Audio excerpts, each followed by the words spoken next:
आपण पाहत आहात केएस न्यूज मराठी। वसपेठ येथून ऐतिहासिक विजयपूर नगरीतून संदल आणि पाणी फुलाचे मोहरमच्या हिंदू मुस्लिम ऐक्याचे प्रतीक असलेल्या मोहरम उत्सवाला देशभरात मोठ्या उत्साहात आणि भक्तिभावाने सुरुवात झाली आहे। याच पार्श्वभूमीवर वसपेठ येथून ऐतिहासिक विजयपूर नगरीत मोहरम निमित्त अत्यंत उत्साही वातावरणात संदल आणि फुले आणण्यासाठी भक्तिमय सोहळ्यात संपूर्ण परिसरातील भाविक सहभागी झाल्याने मोहरमच्या हलगीच्या आवाजाने परिसर दुमदुमून गेला होता।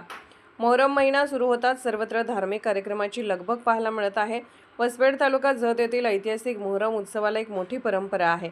याच परंपरेचा एक भाग म्हणून वसपेठ येथून विजयपूर येथे मोहरम निमित्त पवित्र संदल पाणी फुले आणण्यात आली। वसपेठ येथून निघालेल्या मिरवणुकीत शेकडो भाविक मनोभावे सहभागी झाले होते।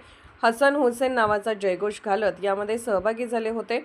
हलगी आणि संगीताच्या सुरात आणि कवठे एकंद येथील फटाक्यांच्या आतिषबाजी करत अत्यंत सुंदर अशा भक्तिमय वातावरणात गावातून मोहरम साजरा करणाऱ्या मशीदमध्ये संदल आणि पाणी फुले हे पोहोच करण्यात आली।